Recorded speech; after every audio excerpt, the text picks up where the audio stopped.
All right. Can you guys see the screen?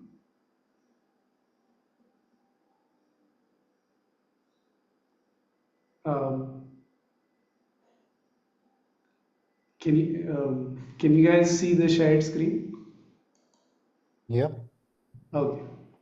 All right. So, well, thank you to everyone who's here. Yeah, today has been a bit hectic. So let's just start. So, today's title is The Development of Speech Among Primal Bands and the Development of Writing Amongst Early States. We'll probably be just going through the first part, the development of speech. All right. So, yes, so this is just an introductory slide and a quote. It's a quote from a French romantic politician kind of guy from the end of 19th century. Everything begins in mysticism and ends in politics. He was talking about how political parties start out with a mystique, with power, and like people believe in them, and then it ends in real politic, like they just do negotiations and stuff. So so here I'm obviously my angle here is that we usually associate all this talk about the origins with mysticism. We talk about tribal religion and stuff, but the to understand the development of speech, we have to see the political movement in the first religious developments, not even religious, like tribal cultish developments, that kind of stuff. Okay, so and that's a photo of some tribal women applying ochre. So, all right. The the first we have to. I gave the last presentation on Karatani, so I'm still using his framework to sort of get to this point. In it's not even history; it's prehistory. So, in Karatani's framework, the prehistory he uses the term "you" like before settlement. So history, according to the modes of exchange, presupposes you, the outside of history, and the inorganic state when nomadic bands were not organized by any mode into a totality. Like there was no social uh, totality. So the discontinuity with which history begins is settlement, after which tribal society appears. That is A. So, what is common between prehistory and the first stage of history, tribal society, is speech. However, after settlement, orality led to the rise, like the speech culture led to the rise of the communal superego or internal discipline. This is all from the previous presentation where I talked about how Kartani uses the Freudian framework to talk about the mode A logic and how it developed. So, for speech to play that role of forming the superego, we need to ask why and how speech developed during you when the mode A tribal society didn't exist, it was just bands.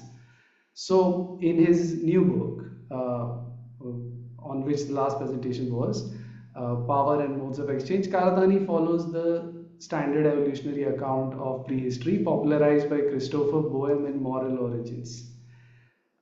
This is he goes through some more popular evolutionary history guys, and this is one of them. According to Boehm, humans developed an egalitarian conscience through a new type of production, labor-intensive hunting, which presupposes collective cohesion.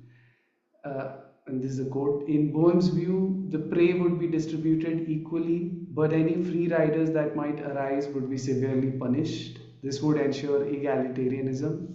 He calls it social selection through punishment. Furthermore, in such a society, earning a reputation for generosity to others outside blood relations works to the advantage of the individual. So people would choose to be generous. This he calls social selection by reputation. So, in this way, conscience was formed as a result of social selection, so to speak. Um, is my sound fine? You guys can hear my voice properly, right? Um, Yeah, okay. I can hear fine. There's a very small noise behind, but it's quite subtle, so it's fine. Okay. Okay. Um, okay.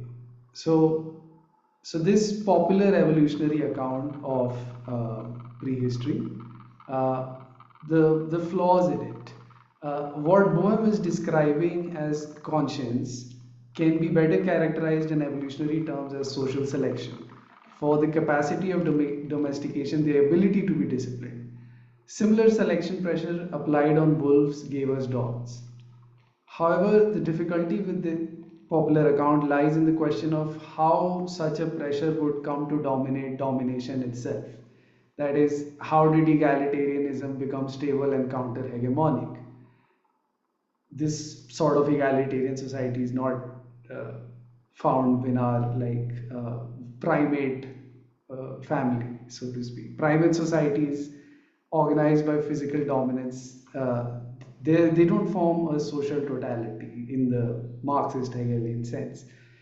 Individuals can signal each other, what Lacan would call semblances, but these semblances index natural aspects. They identify the individual, are free floating, and identical to the aspect they index. These are all the evolutionary cues, especially related to sexual signaling and that sort of stuff. Baboons with their big red butts and stuff like that. They do not form a system of signifiers, such indexical semblances. They, the, without forming they cannot allow individuals to make believe. For a system of signifiers, a language and not a signaling system to arise, a political moment is needed. That is a moment of counter dominance that evolves into system wide reverse dominance or non dominance. Such movements could have occurred all the time. The difficulty is in explaining their expansion to everyone. The constitution of totality. If everyone came under the egalitarian system, who were they countering? It then seems, given that, well, it doesn't immediately seems, but it then seems, given that primate dominance is organized around access to females, that at the root of language's appearance as speech and at the origin of egalitarianism lies sexual antagonism. Women had to organize themselves as a totality, as gender first. So, just before we go further in this, I should point out that um, actually we can take it from here. Yeah. So, yeah. So the account that I'm using is from a group called Radical Anthropology Group. It's this guy Chris Knight and Camilla Power and Ian Watts, and they've been developing this evolutionary anthropological account of speech since the 90s at least. They are very online. They have a website, a YouTube channel. They have their own talks and all that. You guys can check it out. So their article, The Human Symbolic Revolution, Darwinian account, is the best attempt that I read long time ago, which is what I am presenting today. So speech is commonly presupposed in evolutionary literature as the product of genetic evolution in a single or few steps. Now here, sorry to rant a bit, but this is the common picture that has come through Chomsky, through much of linguistics, um, where for Chomsky it's almost like a comic book scenario in which humans gain the ability to speak. Like how Spider-Man gets bit by a radioactive spider, and he develops all these powers. Similarly, Chomsky had once said, ki, lightning or something happened, some mutation happened, and we just gained the power to speak.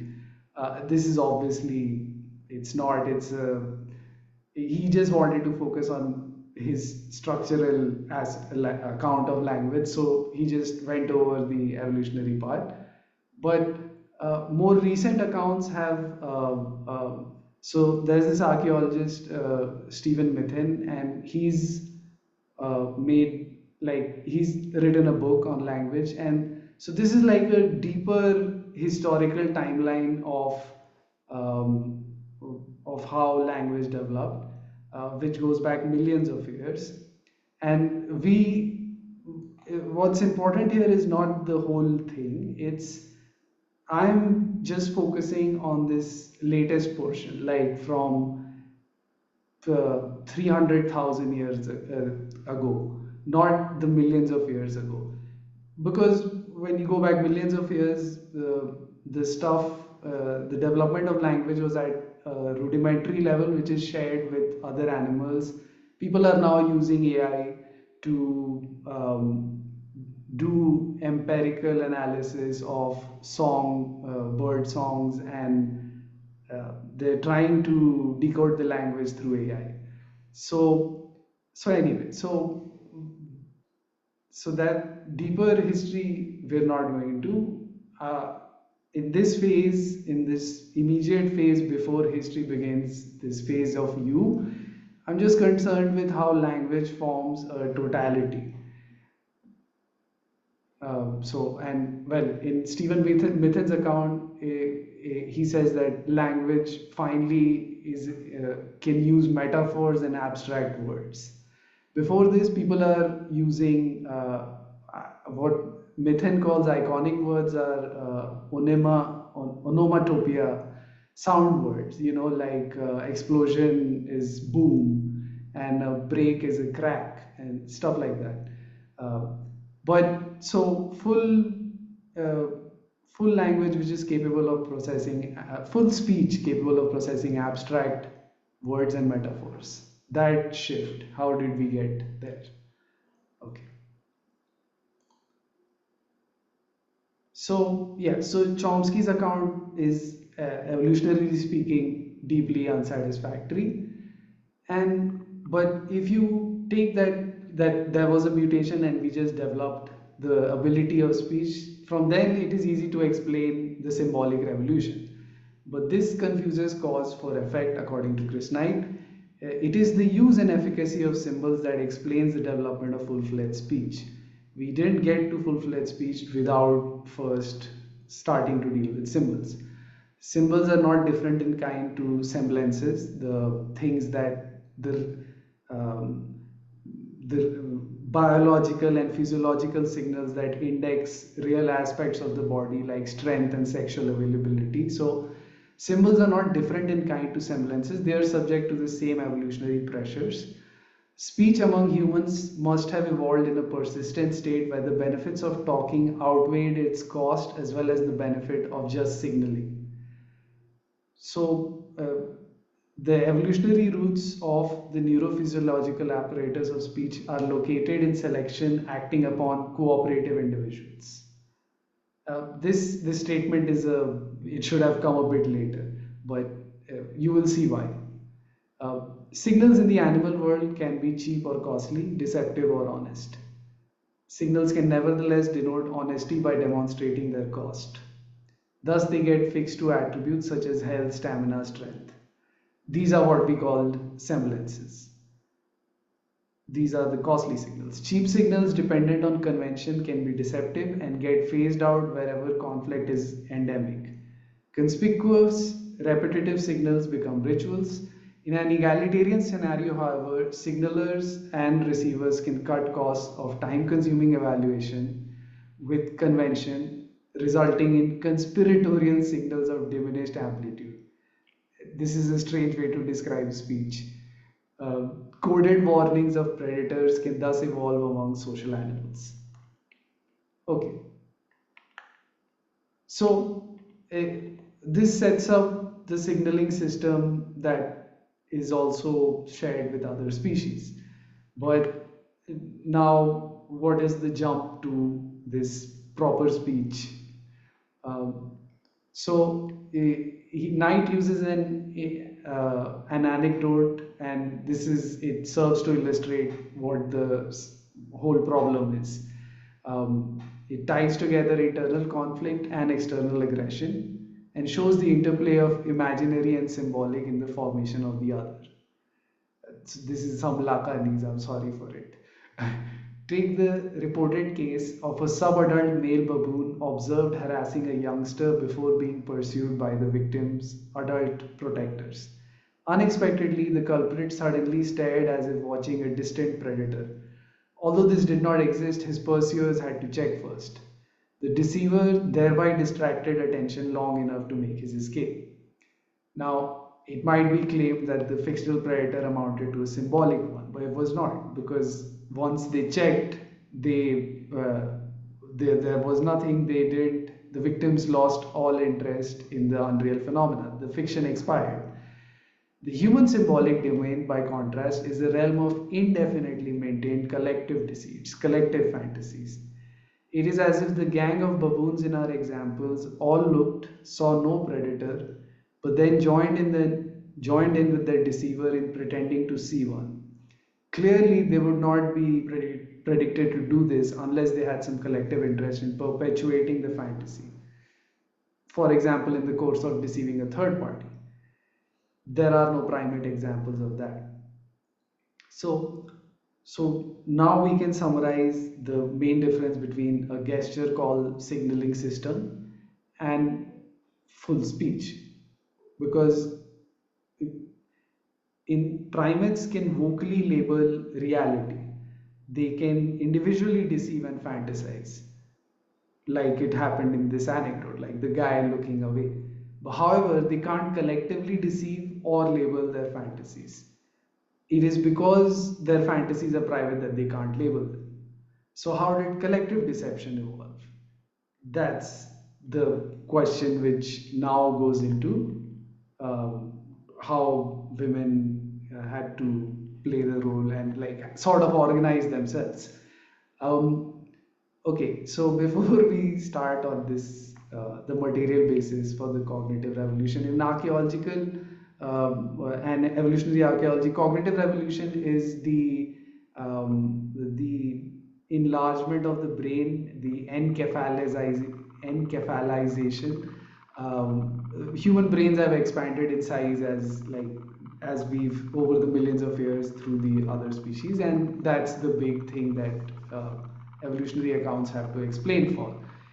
And the relation to women especially is because, of course, if um, if the brain's becoming larger, then it's more and more threatening to the mother's health, and so there have been evolutionary transformations in women's bodies, like just there had to be an optimum maintained between like the size of the brain of the child and the size of women's pelvis for like the child to be and the woman to be safe.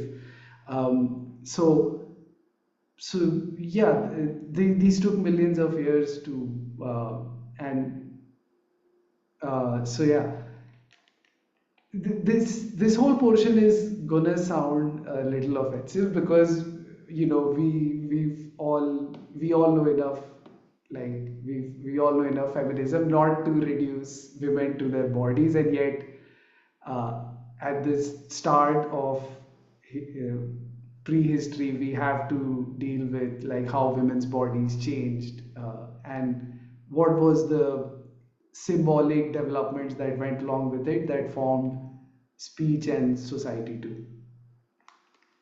Okay, so here the language is a bit technical also. So anyway, the material basis for the cognitive revolution. Uh, this concerns female energetic requirements to produce increasingly large brain bothersome offspring. Humans compensate for energetically expensive brain with small cheap guts. This requires a high quality diet which needs larger foraging areas and increased expenditure. Natural selection would have then acted on female reproductive physiology under energetic constraints. Concealment of ovulation and loss of estrus are two such features in females, although not unique to humans, that would have secured male investment and reduced risk of infanticide. All this is, there's a book by Jared Diamond, The Evolution of Sex, and he goes through all this in detail. And there are other books too, more technical textbooks. Um, so, synchronizing menstrual cycles is another. Significant seasonality of births has been noted among hunter gatherers. In this situation, any signal of prospective fertility would be minimized. However, one reproductive signal has been amplified by evolution: menstrual bleeding. Menstruation would have taken on significance as a cue only after ovulation was concealed and estrus lost. It then became part of a logic of deception.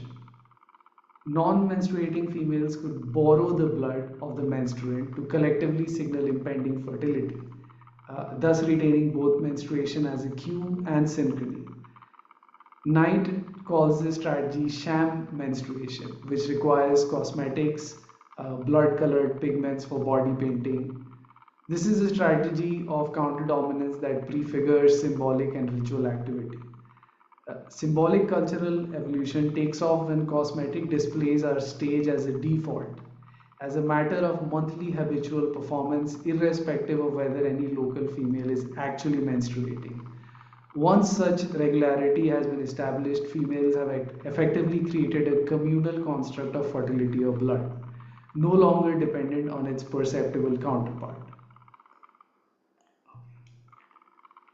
So this continues, and so one way to alleviate the reproductive stress of increasingly dependent offspring would have been for the females to reduce activity, especially travel. So then they would ask, this is, they would like set up base camps and like villages sort of camps, and they would ask guys to go out to hunt. Uh, Night and yes, and this is the part where Knight takes it to the political level. This would involve camping and refusing sex with males that didn't come back with provisions. He calls this the sex strike strategy and posits that pressures to transform sham menstruation into sex strike would have built up at the peak of the penultimate glacial period, around 160 140,000 years ago. This strategy also arranges division of labor sexually. To the extent that this collective sham menstruation signal announced regular strikes, taboo became a property of the signal. To prevent males from eating what they hunted without returning to camp, females could exploit the fact that kills bleed visibly. Given the background of sham menstruation, the blood of the kill could signal the communal construct of blood, prompting avoidance. But for this to work to women's advantage, they would have needed how to remove blood from raw meat, and with cooking fire at campsites, women could make the taboo efficacious. To counter external threats, women needed the support of male offspring and kin beyond sexual solidarity, but this isn't enough. For this strategy to work, synchrony needs to spread across groups in a region, and this implies phase locking to a universal clock of appropriate periodicity, such as the moon, which would make collective hunting an activity with a monthly rhythm. Okay, so now we focus on the speech and ritual, how they interacted. Thus, counter dominance can be linked with the reliance on cheap auditory signals over expensive gesturing and manual grooming. Grooming happens among the primates. By contrast, rituals are disproportionately expensive. They're also characteristically illusion inducing. While animal displays are individual and competitive, humans are collective performances which demarcate grouping and define social relations of power. While animals deceive each other, humans collectively deceive an other, in which the imaginary and symbolic dimensions of ritual and speech are brought together. So this is a quote from Chris Knight, where we can now put it all together as Hunter gatherers, and by implication humans since the origins of symbolism, produce both speech and ritual, both cooperative and exploitative signals. What was exploited was the muscle power of males, those who benefited were women and their offspring. Speech can refer to a fantastic communal construct, but it cannot by itself implant or replicate one. Intangibles must first be made available to intuition, and this is only possible through communal rituals. So he says ritual collectivizes dreams. Uh, to the extent that a performance has succeeded, every participant should share the same set of fantasies. And okay, so now more complex, yes, like this ochre and cosmetic based culture, how it developed. Um, uh, so female mammals signal subordination by presenting their organs. This is the sexual availability thing. Now, in a wider sense, these signals help in the recognition of mates. They could be minimally characterized as the right species, right sex, right time. So then counter dominance would have to was characterized by wrong species, wrong sex, wrong time. For human women to signal the fantasy that their male aliens would be expensive. Among conspirators, though, speech would suffice. The first symbolic construct which became communicable then were monstrous therianthropic fictions, like women as half animal, uh, half human. Really, women's assertion of the ritual inviolability by transforming into wrong species, wrong sex, wrong time. So, what was a no, like what was a no expressed as a ritual to dominance is experienced positively as a whispered yes to synchronized action within the counter dominance gap. Speech is this yes. Within this perspective, speech and ritual appear not as successive stages but as interdependent poles of one and the same symbolic domain. Speech is gossip about the representation implanted by ritual. And this also explains the development of syntactical complexity, which is, in Stephen Mithen's account, he was like, at the last stage, how did humans start using metaphor and abstract words? So, metaphor has been implanted through ritual and these communal constructs through cosmetics, and but this syntactical complexity deals with abstract words, which like of tense, case, grammatical words. To specify an intangible, we need a series of coded calls, each of which narrow the range of interpretations until sufficient precision is achieved. While ritually structured life has become the ultimate context and source of meaning, the immediate semantic context of each call is now neither life nor gesture, but preceding and following calls. Thus, we get language proper. So now that how speech was a neurophysiological adaptation of the wider motor control, now we can understand that syntactical complexity of speech is an exaptation of neurophysiological capacities that were previously a property of motor control and comprehension of gestures. That is, speech controls sequences of representations as gestures control the body. Okay. So that was the theory part. That's the model that these guys have built. And we are now going to go through some evidence of like there is so much, I mean, compared to the period of time, we don't have that much evidence for everything. But all the evidence that we have, this is one of the few models that tries to explain all of the things that there is. Does anyone have any questions till now? I feel like I've been. Oh, there is something in chat. Okay. Oh, right. Should I continue then?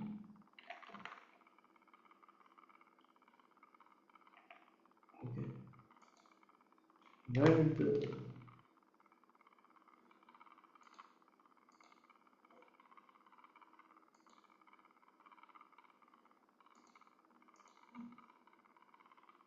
Eh, can you guys see my screen? Can you still hear me?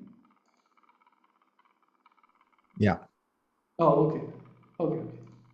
Okay, let's continue. Could Um, you just um I mean all this is very new to me, so I feel a bit no, no, behind. But yeah, I wanted to because what you're trying to explain here is like the process where speech as a signaling mechanism sort of decouples uh, from the most immediate natural kind of uh, form into a more a sort of like a symbol, right, which is available and recognized by uh, a social space, right? So um, and the idea is that cooperation is something that is a prerequisite for that, right? Otherwise, one you wouldn't have reasons to believe because the other can be deceiving you all the time. So you need this basic. And then there's this next level, which is based on the sexual, I don't know, division of labor and so on. What I didn't understand is I guess the like really broadly, just wanted to understand a bit better this the function of ritual versus speech. Like, what's the role of yeah, just these two distinctions that you made really broadly, like. okay. Um, well, the idea of I understood it in Lacanian terms, like that for fully operative speech to occur, you need the imaginary and symbolic dimension to occur together. And in general, even in Stephen Mithen's the other chart that I showed, he takes it that we had terms that there could be a separate evolution of the imagination, of the imaginary, and of the symbolic. But in Chris Knight's account, in their radical anthropology group's account, it's uh, they're more concerned with showing how speech and ritual are interdependent. That they had to grow up, like they had to evolve, co-evolve. They had their evolution fed into each other. There are other signaling systems in with other species, and there are also ritualistic displays. But the ritualistic displays do not, they're individual displays, they don't go up to communal level. And so it's a communal level of ritual display as well as speech, which only makes sense where the cost of signaling is low enough, everyone believes each other, so you can trust in convention. And yes, so that's why the cooperation factor is important, that um, that all of it had to be cooperating individuals trying to form a counter dominance strategy in which the communal level of speech, and well, speech is only operative at the communal level, but ritual communal level of ritual becomes fully operative only with speech. And that's how, when like speech and ritual get together, just like the imaginary and the symbolic dimension start working together, we get speech which can sort of cover totality. And the analogy here is the imaginary and symbolic is to ritual and speech, or the imaginary is more to individual and symbolic is more to the commons level. Uh, That would be the mapping. I think imaginary is definitely it's operative at the individual level, but the social imaginary does not become operative until unless we get speech, which also works with it. Mhm. Does that make sense? Yeah, and then so, but at the communal level, then what's the distinction between imaginary and symbolic? Uh, at the communal level, they are working together. Okay. Um, like we can abstract the dimensions out, but in actual operative speech, like they are working together. Like that's what he means here with that the ultimate context and source of meaning shifts till we had individual just species which just have semblances, which have indexical aspects that show that reflect portions of like your health, your stamina, your sexual availability, and all that. So at that level, the individual is only imaginary. Uh, it's I guess you can say yes, it's the individual imaginary at work. But yeah, Okay. yeah. Sorry, I didn't. Should I No, cut? no, that helped already. Thanks. Okay, okay, all right. Okay, so let's get to the evidence.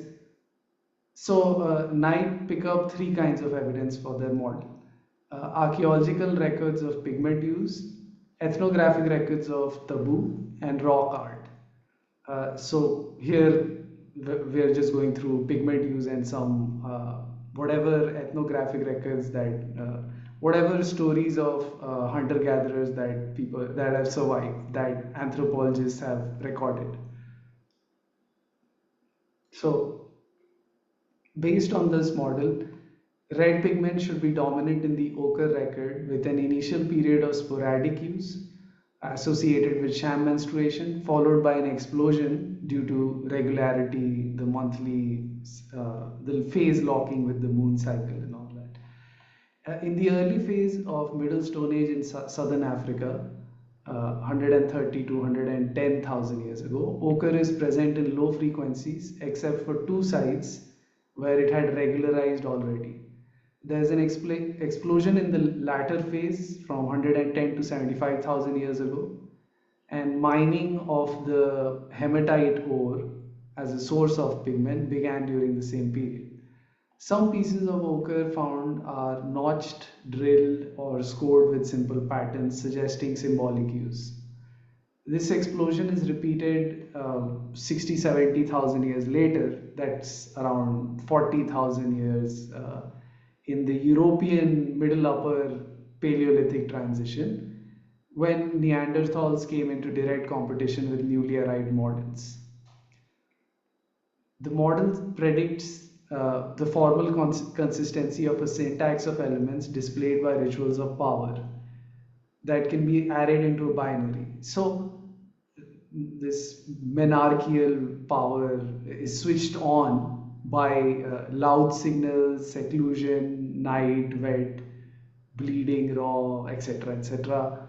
And power is switched off by weak signals, availability, day, dry, cooking, cooked, etc. So, individually, these ideological meanings might vary, as in menstruation appearing as supernatural potency or as pollution, according to the political composition of any society. However, elements of one binary state would not be associated with the other in any situation. So this loose categorizing into binaries, it should be reflected in whatever myths and rituals that have survived.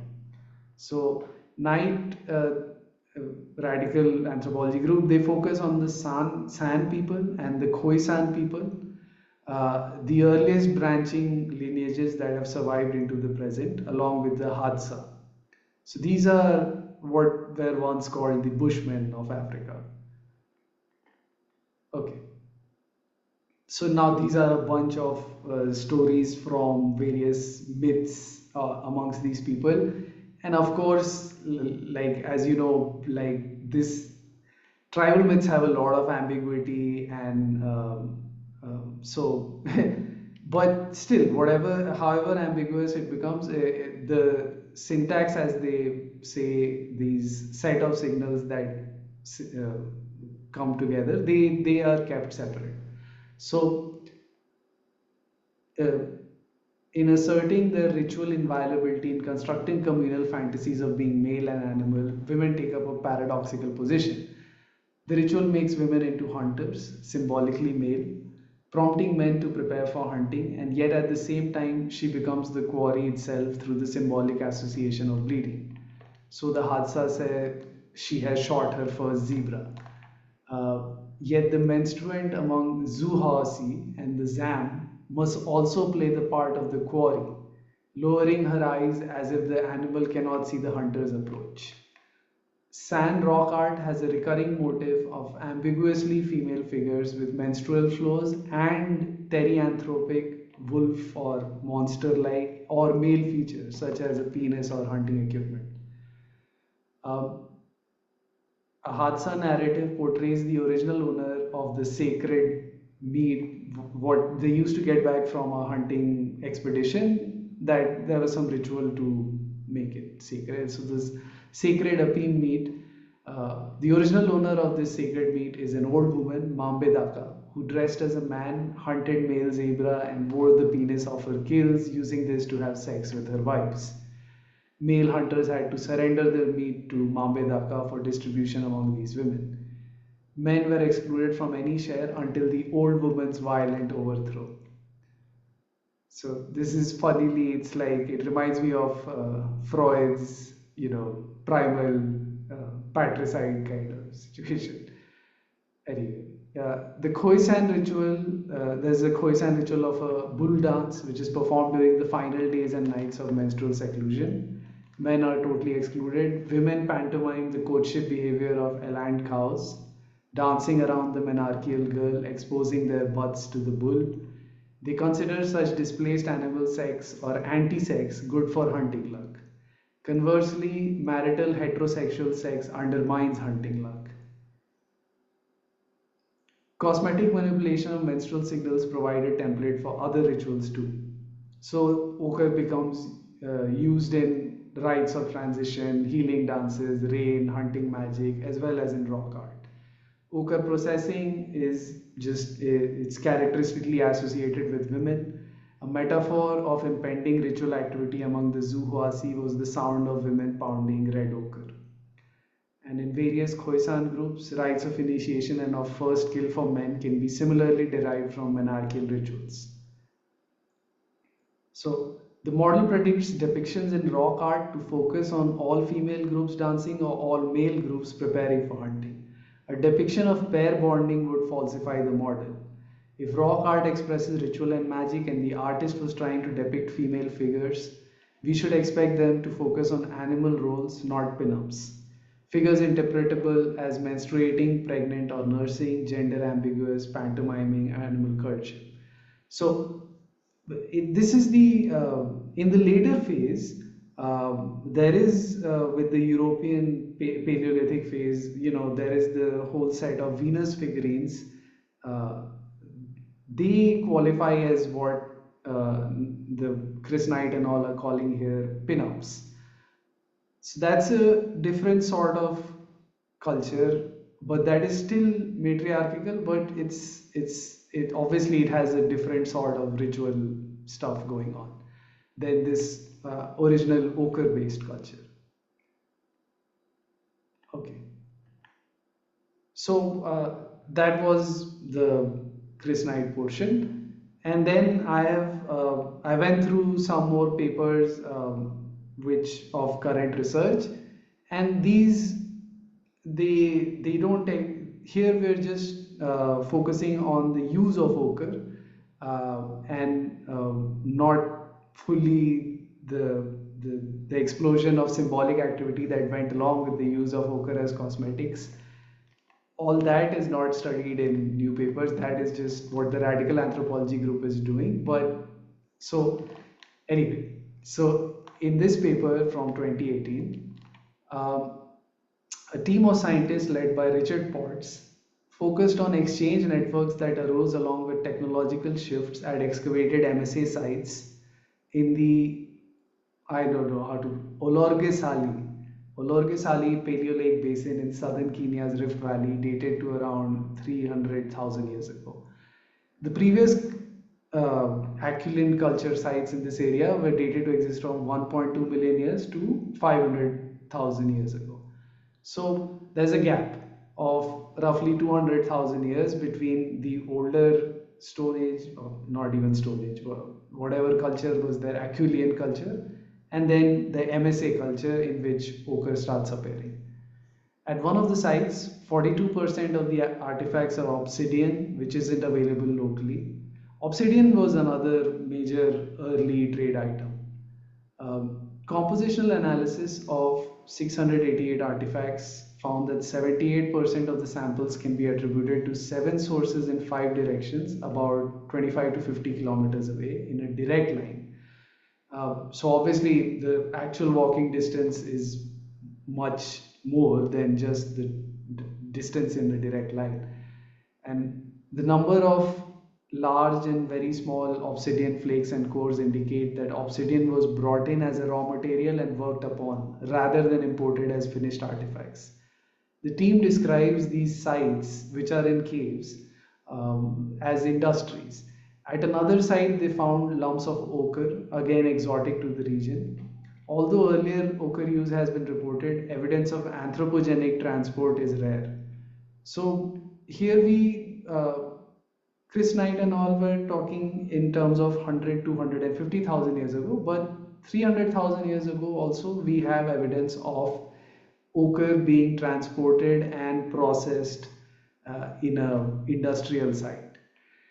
So the absence of this pattern from the underlying Aquilin levels indicate that this major transition occurred between 500 to 300,000 years ago. These rocks are thus among the oldest known clearly worked pigments and the oldest evidence of a possible attempted perforation. Although ochre can have utilitarian functions, experimental data have shown that these functions can also be satisfied by less brightly colored minerals, suggesting that transport of exotic bright red and black rocks may have been valued for their bright color and used as a symbolic communicator of identity or status. So the older we look, we have much less evidence, and it's amazing how much sense they have made out of such less evidence. But of course, all we can say is that there are some exchange networks and industries set up because of some material that is being shared and worked upon, and it has some symbolic value. That's all we can say when we go back that far in time. Right, so and conclusion of this section. So thus, at the origin of proto-linguistic symbolism and ritual, we find exchange networks and production industries centered on a material. More than a thing, material is extracted from a thing, but not yet a commodity. So the early humanist Marx, the early Marx under the influence of Moses Hess and Feuerbach, he made some notes on the Marx of political and economic manuscripts. He made some notes on James Mill's Elements of Political Economy, where he tries to show how direct relations between human products would affirm our humanity, where work would express life rather than be a means to it. However, a passage which laments alienated exchange is an apt description of prehistoric, pre-linguistic exchange as we have found it. So I'm just using his passage in an ironic way. The only intelligible language in which we converse with one another consists of our objects in their relation to each other. We would not understand a human language and it would remain without effect. By one side, it would be recognized and felt as being a request, an entreaty, and therefore a humiliation, and consequently uttered with a feeling of shame, of degradation. By the other side, it would be regarded as impudence or lunacy and rejected as such. Direct language seems to us a violation of human dignity, whereas the strange language of material values seems to be the well justified assertion of human dignity that is self confident and conscious of itself.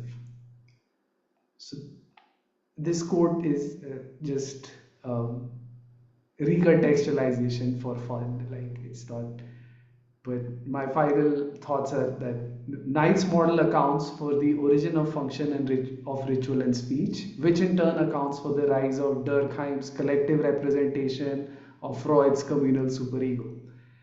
This model also clarifies that the egalitarian freedom that existed pre-settlement before Mode and that Mode tried to preserve even after settlement, that's Karatani's entire argument.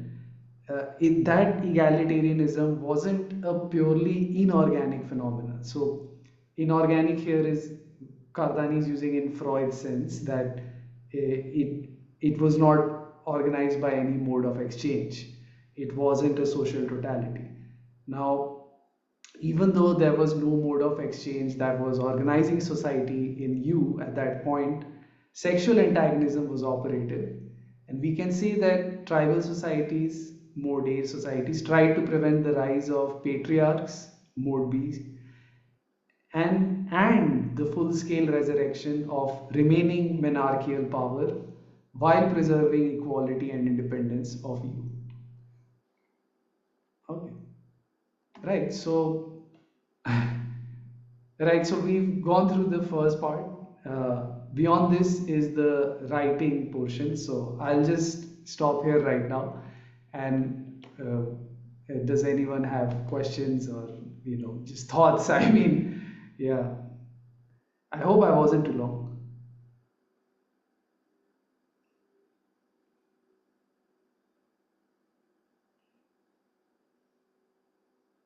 Okay. This is a lot. I know. I just it was also technical.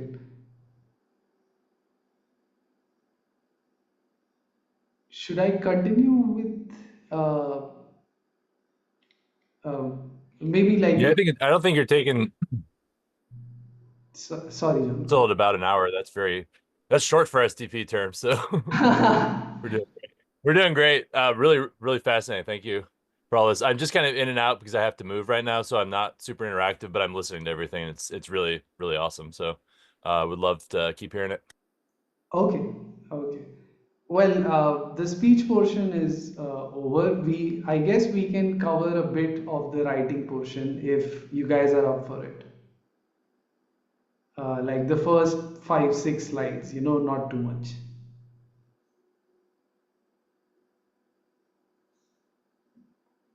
Should I take that as a yes? All right.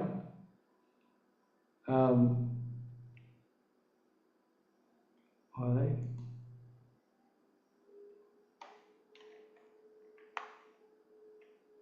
All right. So, yes. So, from mode A to B through the development of writing. Um, so, this photo is of the first tokens. Like, where in the next 20-30 minutes, I'm going to cover 5-6 slides about the tokens with which writing begins. I mean, writing is a long way, thousands of years after like tokens, but still. So these are actually some of the tokens that overlapped with writing, like they're almost at that portion. But okay, okay. So again, I start all these portions with a reference to Karatani. So even though Karatani acknowledges that the sequence of world empires begins with Mesopotamia, he doesn't examine that vast expanse of history in detail, citing the lack of historical records beyond royal inscriptions. Even if writing had not developed to the level of historical accounts, the development of writing itself teaches us about changes in the structures of power. The development of writing took many millennia, stretching from the use of tokens in prehistoric villages by the 8th millennium BC to the Greek invention of the alphabet around the start of the 1st millennium BC. The emergence of writing was not an event horizon marking the beginning of a new kind of society. In that transition period, like this photo of it's a clay envelope and these tokens go inside it. It's sort of like the earliest money bag kind of. So, but obviously it's just token value, not like money. So this it's almost it, that's the overlap. Like when I say that the emergence of writing was not an event horizon, that's because those tokens, they were already being used, these pre-literate means of administration, to organize state-based societies for a few centuries. That was left unchanged by the initial shift to writing. So the person who researched all these tokens, people went to archaeological sites and discovered like all sorts of artifacts, but no one paid attention to these clay things that were just lying around in every layer. Like at every archaeological layer, they would find all these various clay tokens, and just no one took them seriously till this woman, Denise Schmand Besserat.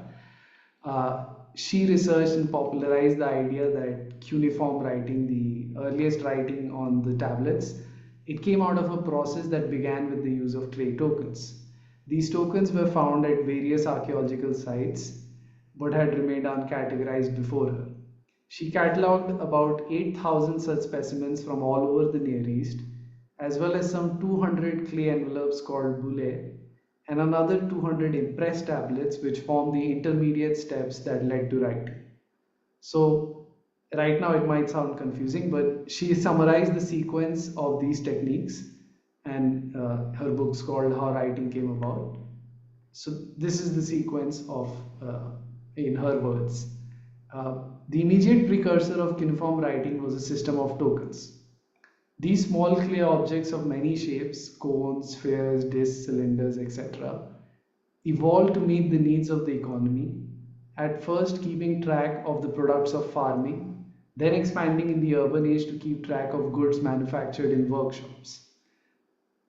The development of tokens was tied to the rise of social structures, emerging with rank leadership and coming to a climax with state formation. Also, corresponding to the increase in bureaucracy, methods of storing tokens in archives were devised. One of these storage methods employed clay envelopes, simple hollow clay balls in which the tokens were placed and sealed. A drawback of the envelopes was that they hid the enclosed tokens. Accountants eventually resolved the problem by imprinting the shape of the tokens on the surface of the envelopes prior to enclosing them. The number of units of goods was still expressed by a corresponding number of markings. The substitution of signs for tokens was a first step towards writing. Fourth millennium accountants soon realized that the tokens within the envelopes were made unnecessary by the presence of markings on the outer surface. As a result, tablets, solid clay balls, like the first tablets were still shaped like, they were not a ball, but they were like a pillow. They were not the tablets that we understand, flat and rectangular. As a result, tablets replaced the hollow envelopes filled with tokens. These markings became a system of their own, which developed to include not only impressed markings but more legible signs traced with a pointed stylus. Both of these type of symbols, one with the stylus, one with the impression of tokens, were picture signs or pictographs.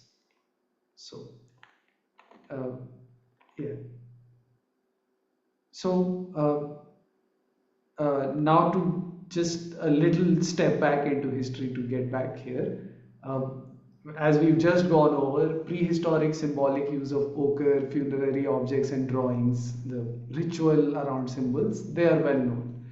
Relevant to the history of token use are prehistoric notched bones as tally sticks. So these tallies constitute evidence that signs started being used in the Near East at least by the Middle Paleolithic period. And if the evidence reflects the facts, then the use of signs to communicate factual information followed the use of symbols in rituals. And the early symbols were representation of animals. So, unlike the ambiguity of symbols. These signs were used to record specific knowledge in the abstract.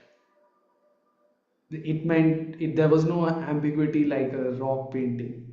Uh, you know, like we just discussed, it could be a half animal, half human, some monster, whatever. It could have multiple uses, but notching marks on a bone was keeping a count, and it was for a specific use, but and that specific use was abstract, and because it was abstract, it means that only the person who made the marks knew what they represented. And so we don't know exactly what they were keeping a tally of. It could have been count of lunar cycles, mating cycles, or kill count, body count. What was truly new about tokens in comparison to these tallies was that they formed a system of signifiers in which each type had a discrete meaning in relation with other types. The same token could represent different values in different measuring systems of land survey, grain fluids. There were different, the earlier you go back in history, the more numbering systems you find. So these tokens had multiple roles in multiple systems. In terms of the signified too, tokens differed from prehistoric symbols, which depicted theanthropic figures, and tallies, which probably counted time. Oh yeah. Tokens differed from all these prehistoric stuff in that they registered transactions. For the first 4 millennia, that is from 8000 BC to 4000 BC, tokens remained simple in shape and limited in number of types. Shapes could be abstract, geometric, or naturalistic. The first tokens occur with the appearance of a quantum jump in cereal yields, implying their association with agriculture. They were not related to trade in general and obsidian in particular. Around 3500 BC, types start to multiply and develop subtypes. This is when the urban culture starts developing. They were also now marked. The tokens were marked with parallel lines, pits, circles, holes. Both complex and simple tokens were found together in the same hoards or envelopes, so they were used for the same transaction.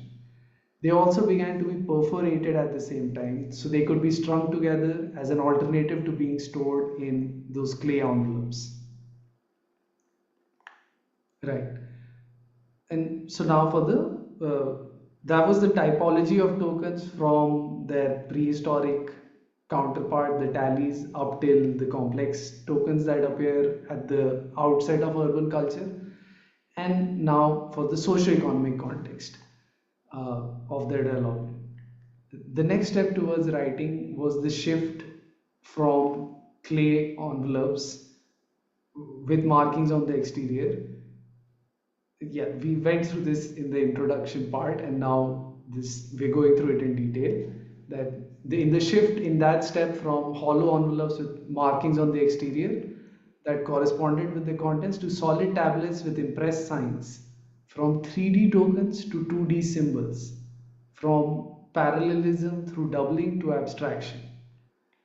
Whereas the markings on envelopes repeated only the message encoded in the tokens held within, the signs impressed on the tablets were the message. There was no duplication. While plain tokens could be impressed, complex tokens impressions didn't replicate their finer markings, so the latter were transcribed using a stylus. More often, simple tokens were stored in envelopes while complex tokens were strung together through perforations. Different ways of archiving these tokens can be explained also as a result of being handled by different offices. As the simple tokens stood for goods from the countryside, while the complex tokens stood for goods of urban manufacture. Simple tokens arose as the technology that enabled accounting in ranked societies, tribal societies still. Complex tokens, on the other hand, arose with the state. In fact, complex counters, in her words, came and went with the rise and fall of the Uruk temple and the first Sumerian civilization around Uruk. Complex tokens were found as far away as Iran and Syria. The Uruk area is in Iraq now. Complex tokens were used for accounting in order to tax subjects, especially to keep track of unpaid debts. Accordingly, different levels of payments can be discerned from the number of seals. They were also using like the clay tablets that were getting impression of markings. When you see all these tablets, they have impressions of seals over the markings. The accounting information is overlaid with a stamp, just like a modern government office does. Um, so accordingly, differing levels of payment can be discerned from the number of seals, which represent levels of bureaucratic hierarchy applied on envelopes or tablets. So sometimes, like some account has passed through multiple offices because there are multiple seals on it. In fact, change in the token system was accompanied by a change from stamp seals to cylinder seals. So earlier they were just using stamp seals, and then there's rolling, sealing through rolling started happening. These cylinder seals could depict a scene with multiple figures, which probably depicted vertical integration under a department. So instead of like one account, one tablet representing one transaction going through multiple departments and getting stamped by multiple departments, one department integrated a whole bunch of processes under it and developed a cylindrical seal which showed the whole process, like say turning barley into beer, stuff like that. All the steps would be depicted on a seal. Okay. Oh, okay. So now uh, this is like the concluding slide of the tokens. We will stop at the point that pictographs, the first pictographs start. So the first signs on the counting tablets signified commodity and its count at the same time. At first, different objects had different counts, which Denise calls concrete counting as opposed to our abstract counting. That's what I was saying, that there are, as the farther back you go, the more numbering systems there are there, because the way you measure land or oil or milk or barley, it's all different measuring systems. So they had different counts, and this is what Denise calls concrete counting, as opposed to our abstract counting. We just count 1 2 3, whatever it is. So the evidence for this is the fact that in Sumer, the earlier the texts are, the more complex are the numerical systems they exhibit. In the archaic texts of Uruk, 13 different systems of number signs, some using 10 as a base, some others are hexadecimal, some are decimal. So there are multiple systems. Later, the accountants at Uruk came up with two types of signs. Numerals, symbols encoding abstract numbers, and pictographs, signs expressing commodities. Pictographs were incised, whereas numerals were impressed, clearly standing out from the text.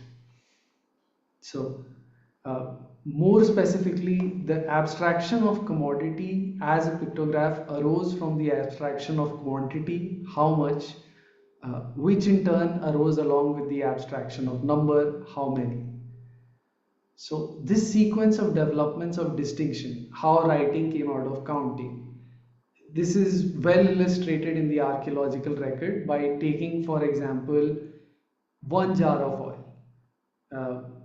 In the last meeting, Gabriel had asked about this. So yeah, but so one jar of oil at the the starting civilizational level of the mode B level of archaeological evidence, we get at the Uruk 5, Uruk 6, 3500 BC. At that level, one jar of oil is represented by one token.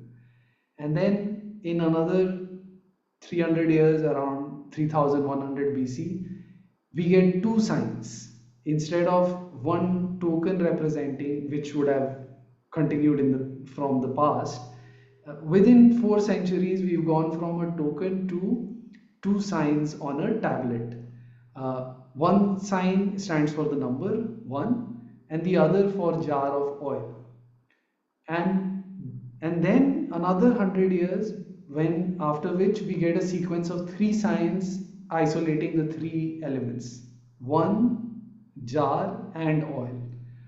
So so yes so this sequence of distinctions is, here we can see that first is just, it's one token represents one commodity, then two signs to differentiate between the number and the commodity, and then a sequence of three signs which differentiate the number, the container, and the material. So, disassociated from any notion of number, pictographs evolved to become more abstract logograms. I mean, they became more stylized, less, like pictographs are closer to the symbolic use which we see in rock art, but logographic use is more stylized, like it more depends on how the stylus works. And so dissociated pictographs evolved to become more abstract and to signify other objects beyond just the commodities being accounted for. Denis Besserat summarizes these developments as each change of reckoning device, tallies, plain tokens, complex tokens, corresponded to a new form of economy. Hunter and tallies go with hunting and gathering, plain tokens with agriculture, and complex tokens with urban industry. Each change of reckoning device also corresponded to a new political system. Hunter gatherers associated with egalitarianism, agriculture with ranked tribal societies. So we are seeing here U, A, and complex tokens, urban industry, the state, that's mode B. Pictographic and phonetic writing, however, around 3000 BC, was independent of any socio-economic event. Like the state had already been operative on the tokens, but uh, pictographic and phonetic writing comes later. But yeah, there's 2-3 centuries more. But pictographic and logographic writing was the outcome of a new threshold in cognitive development, abstract counting. So, point being here that we had to cut down all the numbering systems and just treat numbering in the abstract. That is how we took out the sign from one token to two signs to a sequence of three signs. So that number had to be abstracted and counting had to become abstract so that pictographic and writing could get on way. All right. Okay, I think I should stop here. I think I've covered enough. Uh, um, yeah. What do you guys think? Has anyone come across all this? Has anyone read about all this stuff, the tokens and tablets or writing, or any thoughts?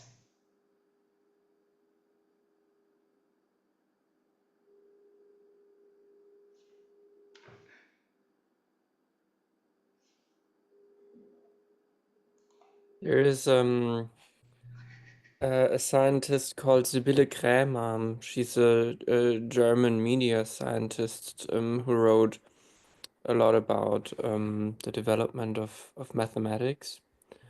And she had big sections also on those theory of tokens and this move from tokens to signs. Just remember that. I just checked her out, but I don't think her work is translated into English. Oh, that's But so. it probably should be interesting to you.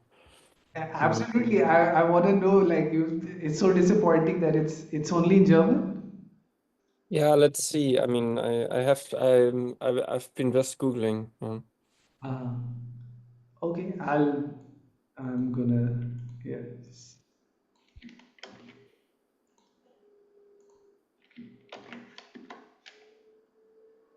All right, Hey, huh. Slip, that was really, really awesome. I also, yeah, I've done a little bit of stuff in media and tokens. And it's super like 101. But I think that would be one thing I was thinking about is like when Dennis presented his memory of elutive systems and then Gabrielle presented environmental logic. They did the presentation and then like a week or two later, I'm not exactly sure our schedule, we actually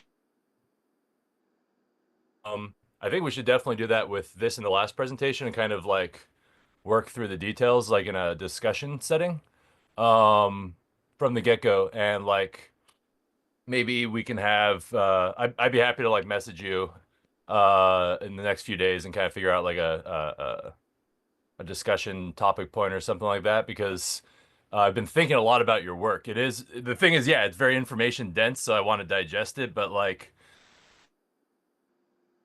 and I think there's a lot, I've got lots of questions and I've talked to a few other folks that are really excited. So I would propose that as like next step if you're down with that, to kind of like start to flesh it out and connect it to the other kind of more specific points of our theory.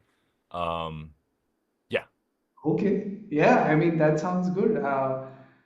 It's I don't remember going through the memory evolutive the Dennis's presentation.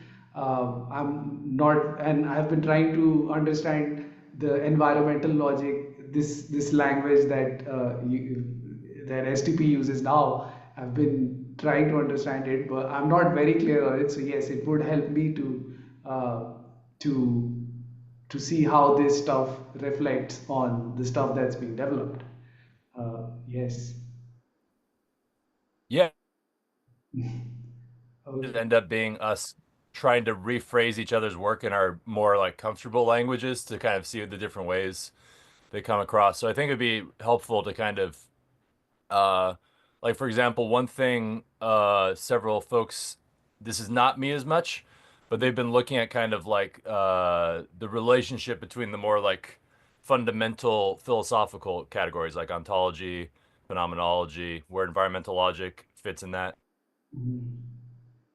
Good to kind of interrogate this work from the perspective of how we think it fits into that level, and then yeah, more specific points of like where this connects to like social modes or the organizational theories and stuff like that would be super exciting, especially since we don't really have ourselves any diachronic theory yet, so I really think we need to like jump on starting to address this. Yeah, yeah, that's a problem that I've been facing from my end too. How more is into phenomenology and yes, the more hardcore philosophical stuff, and the environmental logic language is also much more philosophically grounded, and the material that I've gone through, yes, it's more rooted in like empirical evidence. I've not really, Mhm. I've not really like drawn out the philosophical consequences for it. I don't think I've, yeah, that is, that's, we should do it, yes. Yeah, and I think it's a good opportunity too to kind of push, because that's something I've been exploring, and eventually, whenever I get some stability again, I'm going to be eventually presenting on. But a number of different philosophers of science, in particular, and kind of what our work, how our work relates to notions of science, where we see the philosophy versus science line and stuff. So I think talking over your work and trying to see is actually a really good applied place to explore that. And then also, I'll be able to steal examples of that from for my presentation down the road of like what that looks like when we're taking, because sometimes, yeah, we get folks um actually rough theory heads, and then he called them math heads, but I think in this case we would call them more like science heads. But we got people coming from these three different areas, often speaking different kinds of languages, and having, I think the when this space was a little more dynamic, we were frequently kind of pushing those three different types of language. It's been a little slower with the worlding. But I think being intentional with your work right now. You're doing a lot of development on our theory right now to do that kind of conversation space and start to integrate into the larger body. If you're down with that, would be, I think, a really good next step. Yeah, yeah.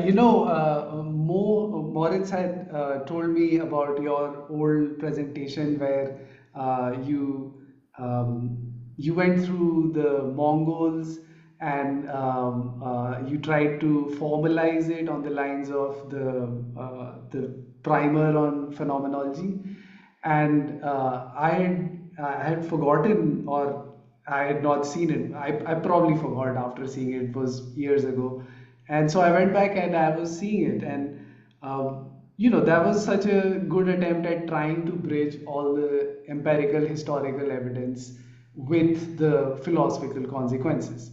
And I remember there was the big conversation was you had used force. You had tried to formalize states as there was a particular element that you had tried to formalize using force, and you guys were going back and forth whether we should use power or force. Uh, I don't know if you. Yeah, yeah, that's very. Yeah, no, you really watched that thing through. Yeah, it's Yeah. still a conversation in the mode B section. I think we're still trying to figure out how that all fits together. Yeah, so I went back and I saw that presentation again, and there were some good ideas there. So yeah. So Well, yeah, that could be another thing too, would be to do a conversation on your work and then maybe towards the end of it kind of redirect on like the mode B question as well, because that's something that keeps coming up. There's a lot of interest. There's been a lot of really good conversation in that thread if you haven't had a chance to check it out. Um, I've checked it out. Other folks have taken it on. Um, but yeah.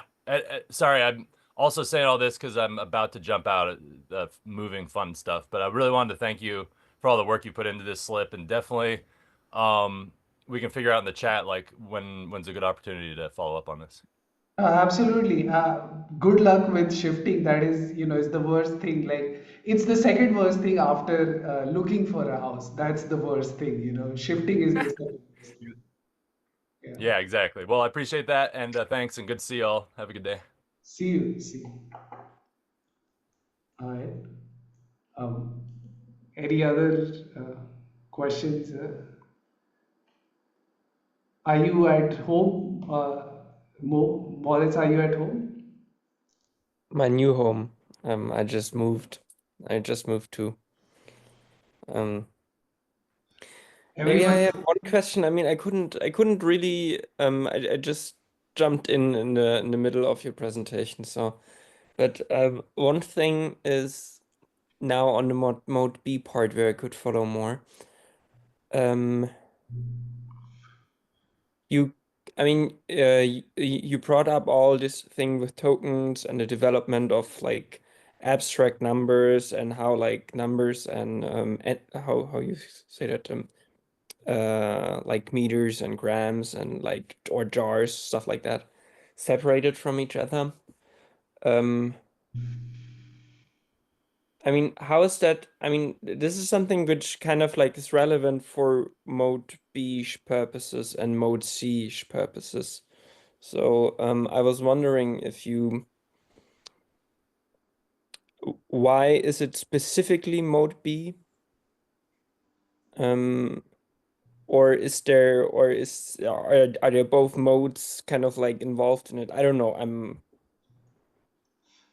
Yes, I think it's specifically mode B because tokens are not operating like money itself right now. I guess the best thing would be to say is mode B. The roots of mode B are in accounting, not in writing. Like writing is the development once mode B starts, once the state begins, but the transition into the state from mode A, that happens using tokens. And tokens were being used only as accounting, as a substitute for the commodity itself. They were using it without any major counting system. Like if there are three jars, they would use three tokens. You know, it happened later ki, okay, we have like 12, so we will use one token to represent 10 jars. That development happened later. So at this stage, the mode C sort of logic where money and the role of money in the classic Marxist account of equating commodities and all that is not happening right now. It's just the state accounting for the products that the state is the owner of the people and the land, and it's just trying to account for the people that it's trying to work on its land. Like some people, the institution, the state institution, the early state institution was the temple, and so the temple would have given some land to someone for, okay, you take 10 guys and work this land, and you take 10 cows and go get this much milk. And so they were just using it as an accounting technique, but that full mode C elaboration of money as being used as an exchange between communities, you know, that's the classic Marxist point.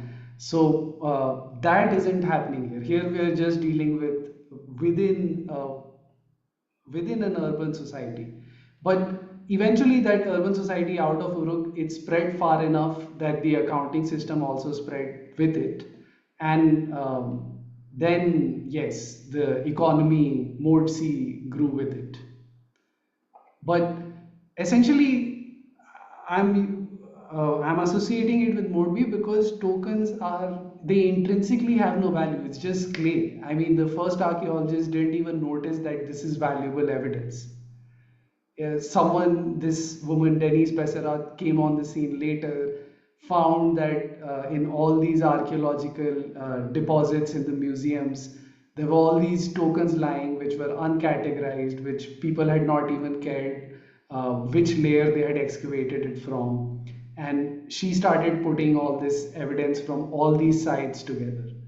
So, so yeah, at this, because tokens have no intrinsic value and they were just thrown away. In fact, the first tablets, even the first tablets were just used for accounting. Like say, you have two or one accounting season in a year, and at the end of that accounting season, the tablets were just thrown into the garbage dump. They were not kept as a record or anything. They became the foundation for, you know, like people use debris to form foundation for their houses.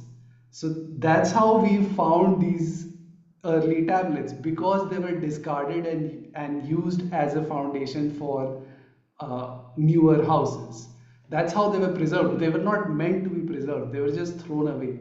So, because tokens and accounting tablets have no intrinsic value, I cannot attribute it to mode C. Mode C means, you know, money, that commodity with which seems like it has some intrinsic value. That is not operational yet. Does that make sense? Yeah, I think so. Okay. All right. Is it? Something, yeah. I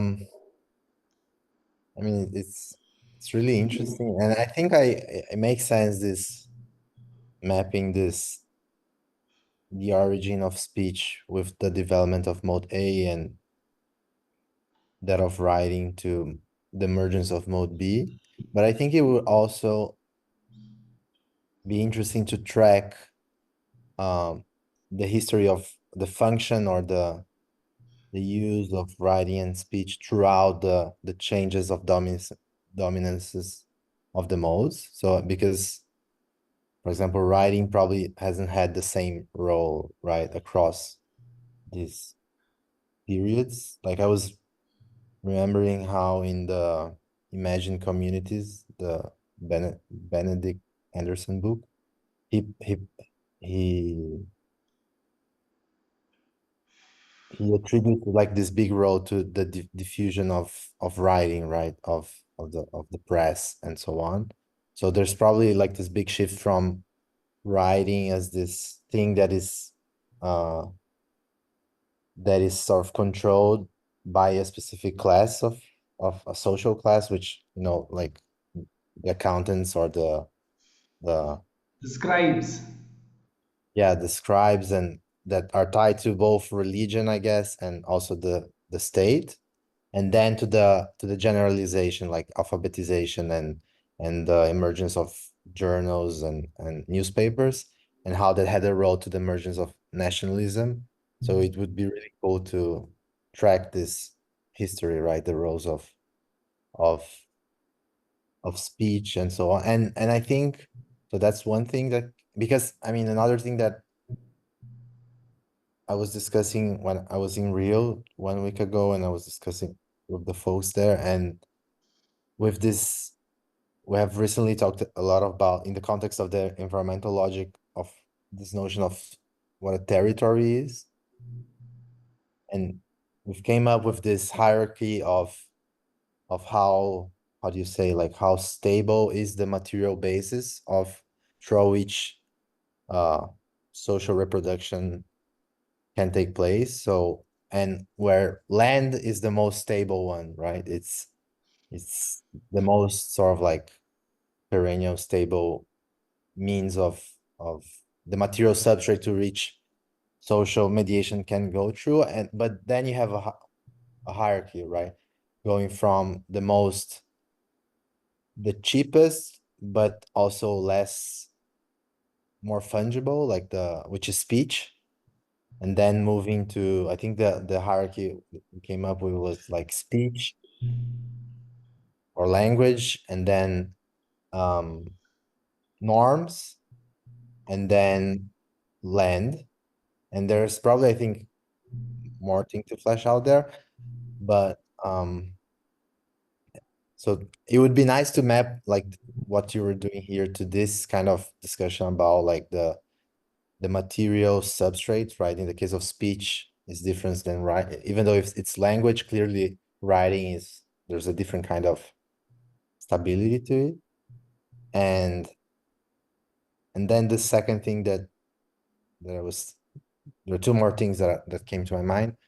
The second one is, it's something that I've been thinking about, but there was this guy in Rio, Erasto, which is, it's tied to this the web of people movement, and he made this distinction between the tradition of struggles of the, what he calls like the traditional peoples, which is like tied to African and indigenous struggles in the history of Brazil, and and and from the struggles that are more tied to the party form, to the unions and so on. So these two kind of traditions, and he said how like the tradition of I don't know how to say in English, but from this tradition, the tradition of the people's struggles, is very oral tradition. So they don't have many writings, even though they have this really long history of knowledge and struggles. While the tradition of this sort of party-based, more more modern form has written a lot about itself, so it's well represented. So I think that's also interesting, like trying to map this different modes of struggle, of the history of struggle into this also. And yeah, and in particular, like, I think it's really, I've been thinking about how like the intelligentsia classes, like the students and so on, have played a role in like in social movements, particularly by using media and written media and newspapers as their main form of circulating things, right? And yeah, so I think it's really interesting, like this relationship between the means of the material means, the vehicle for the reproduction of struggles and of social practices. So, and the last thing I had to say was, um What was it? Yeah, I think actually the last thing was this thing. Maybe I forgot something, but yeah, I think that was it. But Okay. it's Okay. Yes. What you're talking about is the synchronic analysis of how all these struggles, which are using different modes, how they operate in the same time in the present. And I'm not very good with that.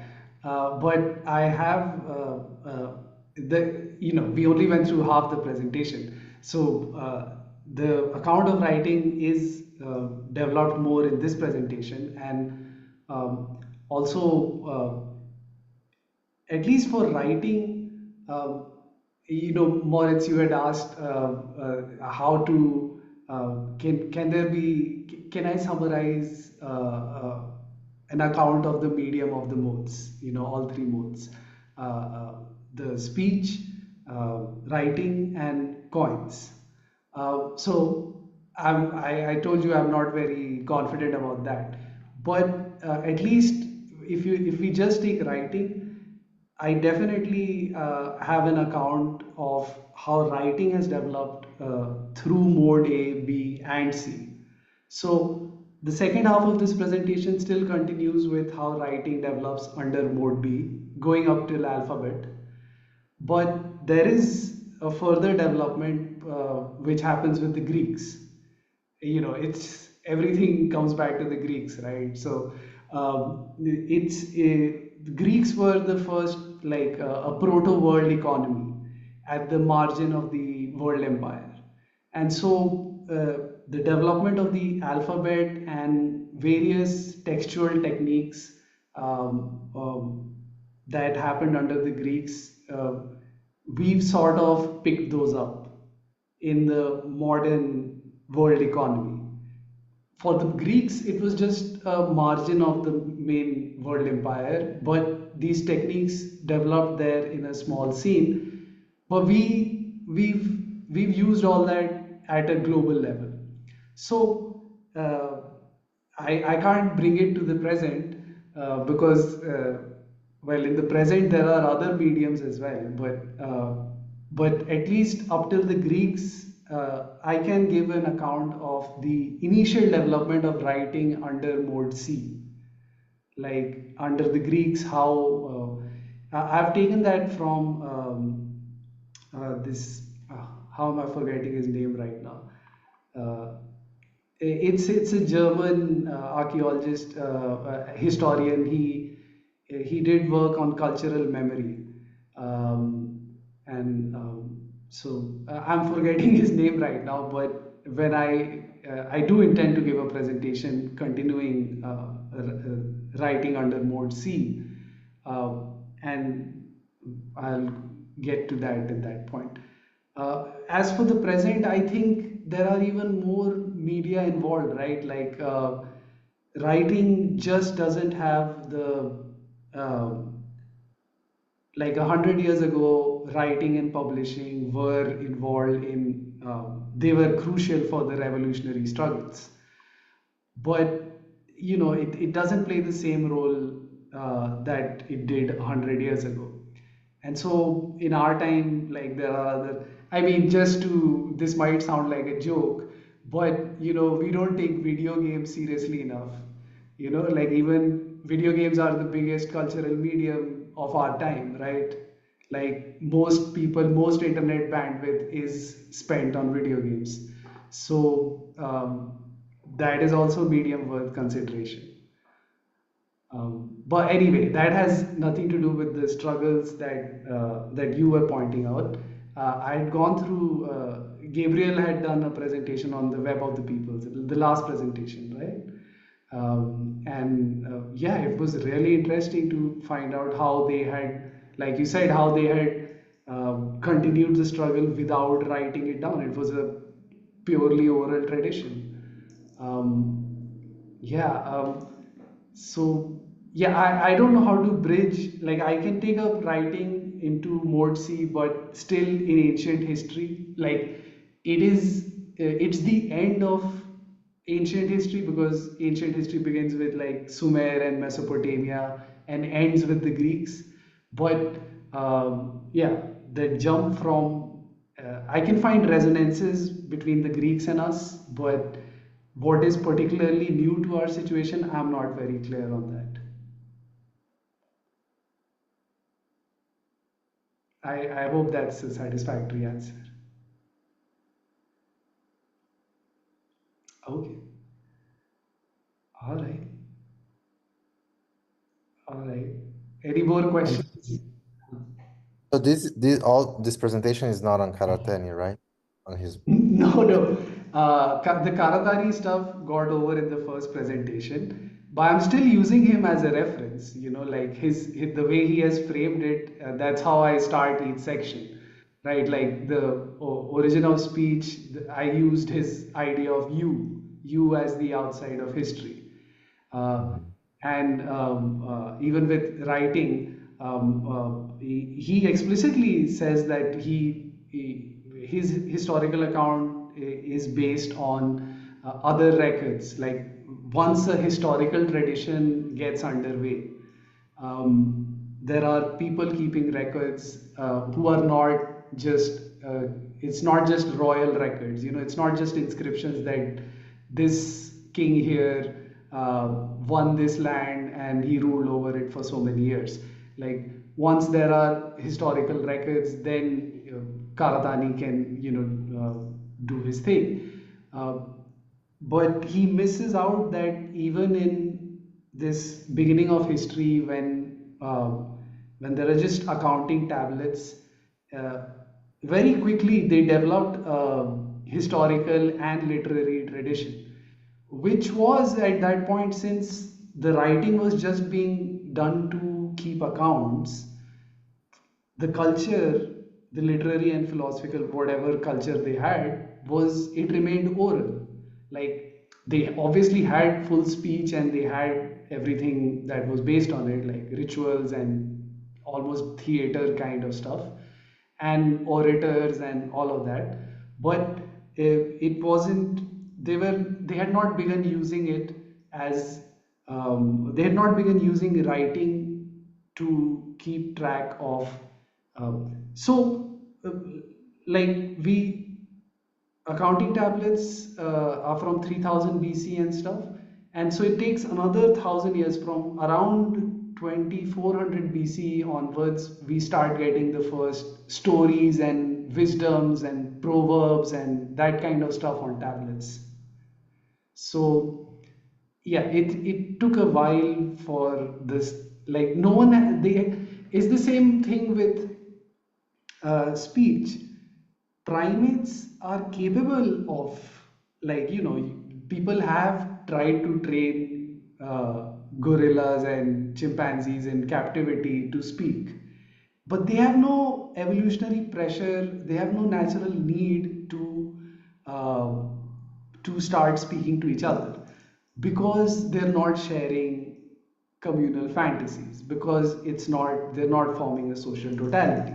So it's only with once that so for the development of speech, what is important is to explain where that evolutionary pressure came from, and that's why the whole account of egalitarianism is necessary. Similarly, with writing also, writing had begun to be used just for accounting, but there was no pressure to use it for cultural things. A class, the scribal class, they held the writing was complex and they held all the power. They took years of training to keep these accounts and keep it in the state system. But yeah, so I mean, it also has to do with the difficulty of the writing system itself. It had to be simplified to become part of culture. But yeah, I don't know why I went on that tangent.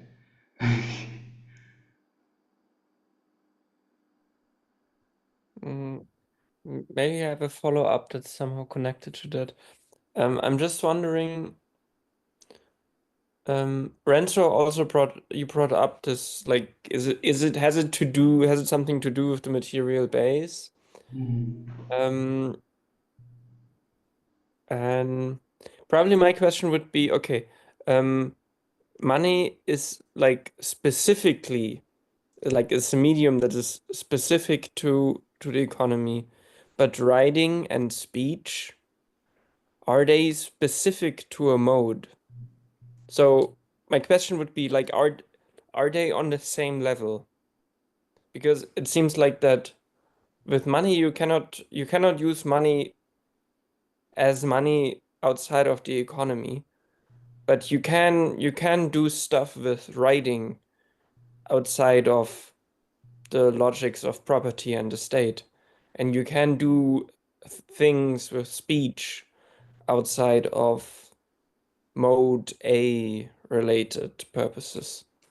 So Yeah, um, yeah. I guess I would say I don't think they're on the same level. I think like we have here a history of the time that was available for the modes to develop, and so sorry, for the medium to develop, and so maybe speech originated in you and became the underlying logic, the underlying material basis of the logic of mode A in tribal societies, but it continued to develop along with writing and with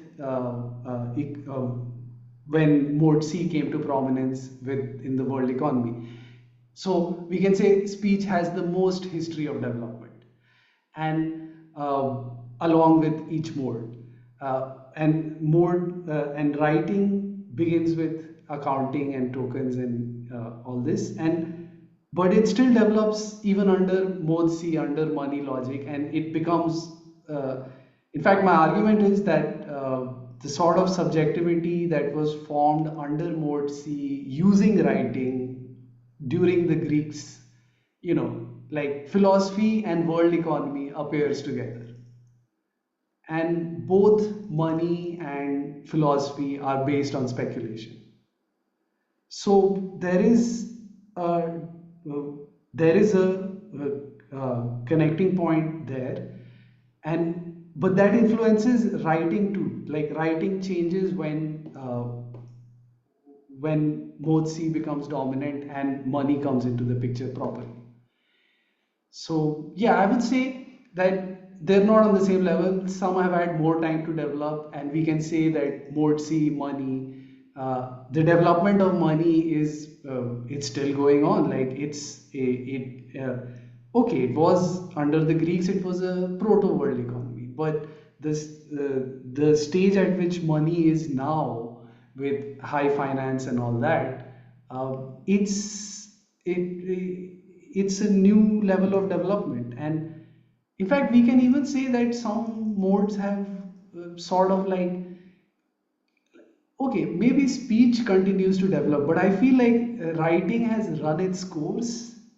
Like uh, like it's done its development however much it could, and it's become something else in our time, like which is coding. Like we've coding, as we talked about in the last presentation, like I feel like coding is a more fundamental um, way of looking at all sorts of symbolic, like writing is a form of symbolic encoding, and coding is a way of encoding not just writing but numbers and entire language system. So yeah, I guess I don't think they are on the same level, the media of the modes, and some have had more time to develop, some and will continue to develop.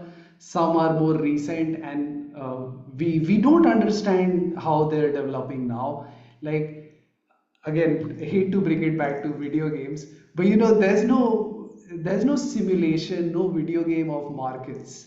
There's no high finance simulator, because it's such a complex thing that there is no attempt at even simulating it. We are simulating language now, right? Like we have all these AI that can speak, but we don't have any AI that can simulate markets.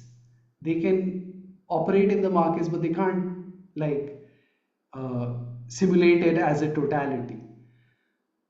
Yeah. So is that does that make sense?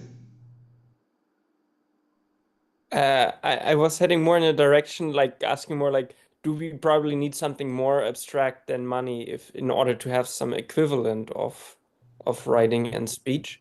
But this also makes very much sense. Was an unexpected answer. This is yeah. Okay. Okay.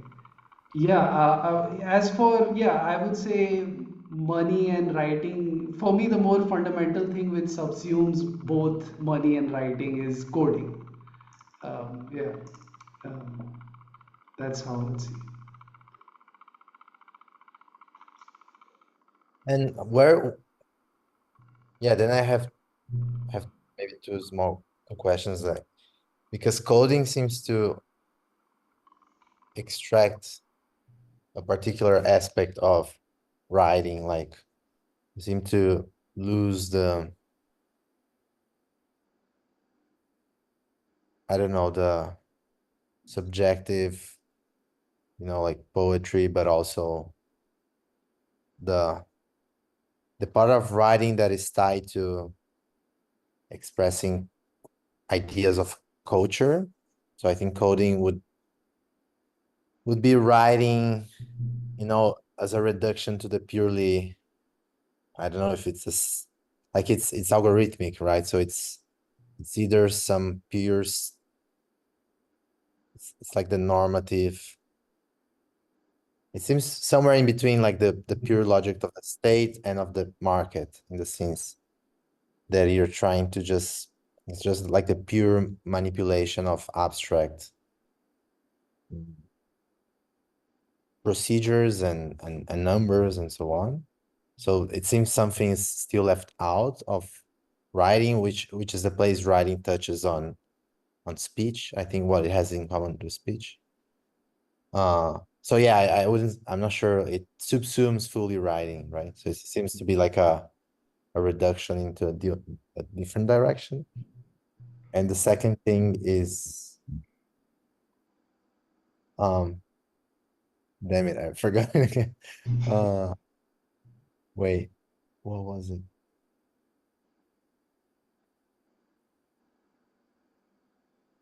Yeah, the room. What do you think, thinking back on these three levels of the language, norms, Speech. and land as material basis, not where would you place,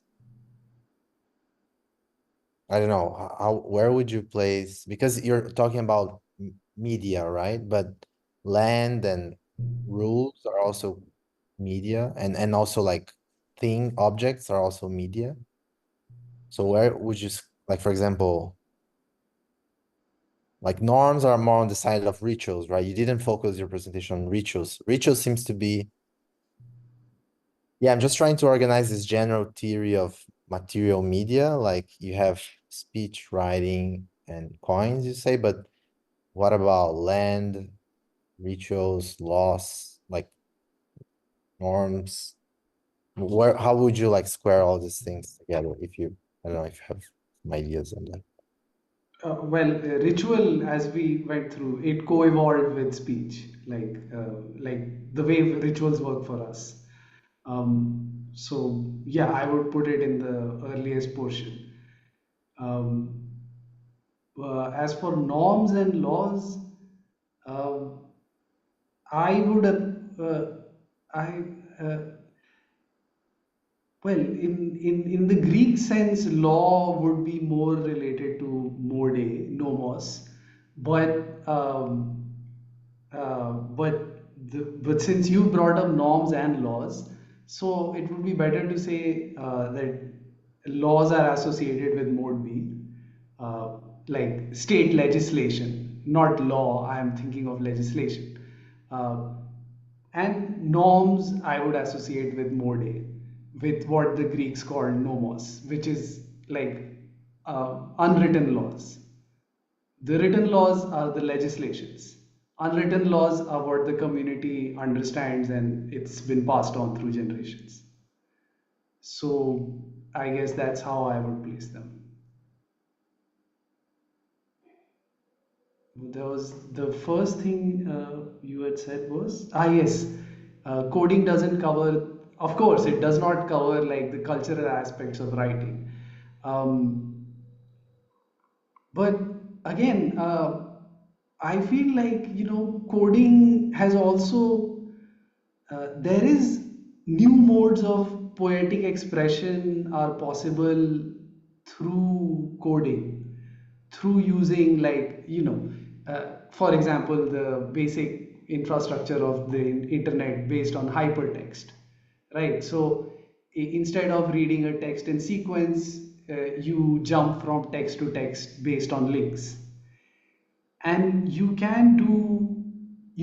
will have to write poetry in a different way if you want a person to jump from a particular link to another link. Like there is a way of writing poetry in linear sequential old school writing, and there is a way of writing poetry, all this experimental hypertext literature stuff, right? Like there's so many artistic experiments of trying to use hypertext as poetic expression. And that was just a rudimentary thing. But yeah, I don't think coding can't do that.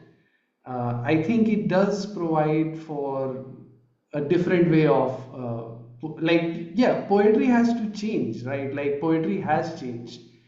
I mean, for Heidegger, poetry and art was ending in the 20th century because of technological determinism and all that, right? And for him, just this technological mode of way of living was destroying the aesthetic sensibilities. And uh, but Heidegger was wrong. It changed. Like we don't do poetry um, as a replication of nature. That idea of art as an imitation of nature but more beautiful. We don't do that anymore, and poetry scratches a different itch, so to speak. And definitely, I don't think there's been I can't say in computer culture there's been a great literary text that I can think of. Uh, but yeah, there have been experiments.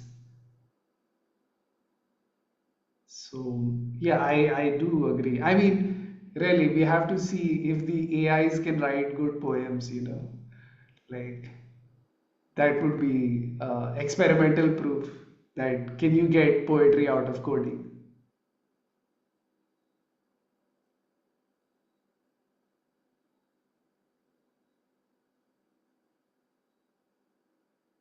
I mean, um,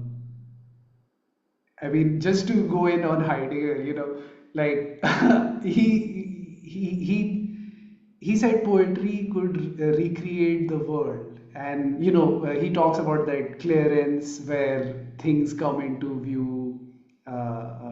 I don't remember the German terms, the technical terms that Heidegger uses, but when he says that we come into a clearing and then we see the world as it is, and that's the role of good art, uh, giving you that picture of the world. That even video games can do. Like there are some good video games that can, at least if not at the level of writing but just at the level of myth, they can myth and ritual, they can tell an effective story without language, just purely through some images and some interaction. um, they can create not art but at least a myth or a ritual.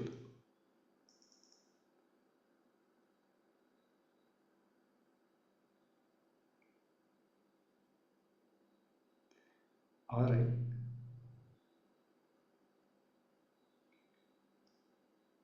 Think Mo got busy too.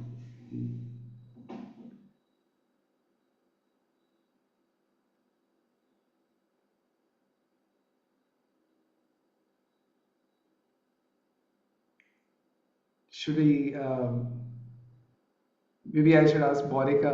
Morika, hi. Have you? Do you have any questions or anything?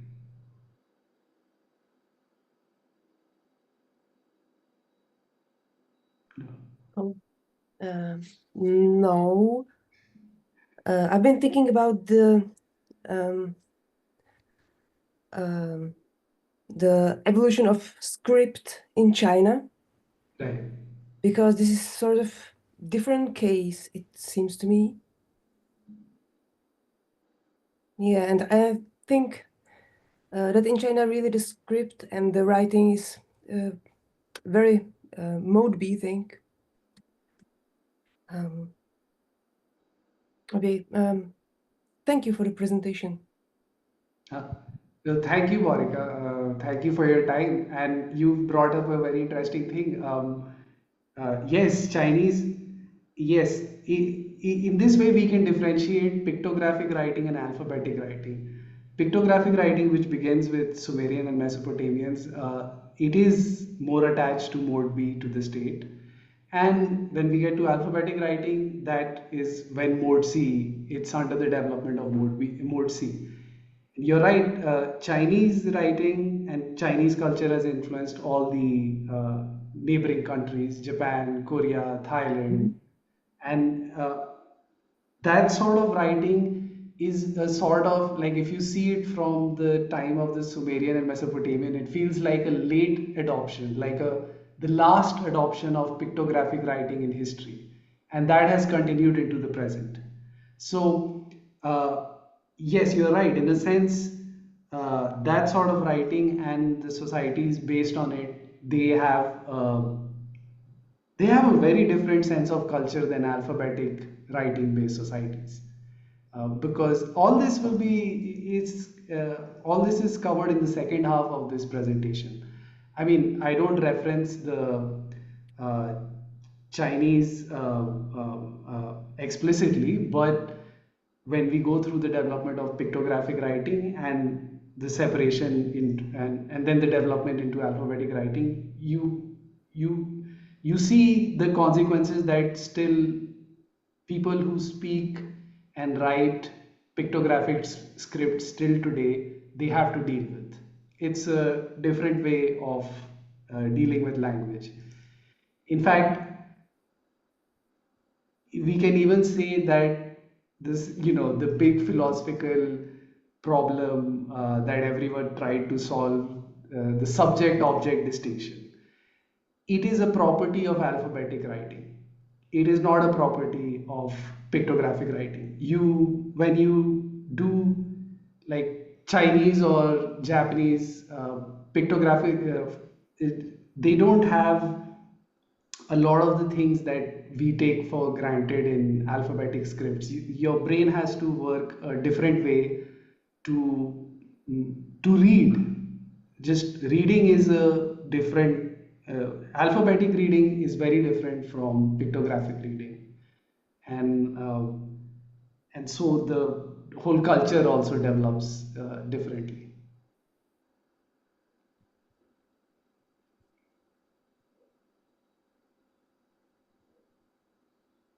Yeah, I thought it was interesting, like when you showed the example, I don't remember, yeah, but there was like it went from one tokens to two kinds of tokens. No, two signs. Yeah, to two signs, yeah, two signs. And it seemed like, and the first sign was like more the quantity, and the second sign was like more the picture, right? Of what are you counting? It's really crazy in that really like that really like this little thing you have basically it seems like the two paths, Yes. the two fundamental paths of alphabetic or more like abstract quantitative kind of way to writing, and the more the ideogram kind of way, right? It's so crazy. Yes, yes. The idea is that And yeah, and it's all filtered by this problem of a sort of proto state accounting, right? Which is not, it is state, but it's about dealing with goods, like maybe not in the market at that point, but like, yeah, it's very crazy, right? It's this Yes. has this vibe of both like trying to count stuff, which is tied to value, and trying to like allocate goods and represent them, which is tied to the state. So it's this really point in history where you had like these two paths there, right? Yes, yes. Yes, the idea there is that, like, out of concrete counting, out of all these multiple numbering systems, the accountant started simplifying, and by simplifying the concrete counting, the various types of tokens where one thing could stand, could be stood for by one token, they had to shift from concrete counting to abstract counting, separating the numbers and just counting the abstract, and pictographic script just representing the commodities themselves. So yeah, so yeah. And I should point out that at that point the accounting, what they were accounting for was just rent, in a sense, rent, and because of the rent due, debt would pile up. So they were using accounting just to account for rent and debt, not for the other things that we understand, like price and loans and investment, and just the whole modesty elaboration uh, of any economic system. They were just focused with rent and debt.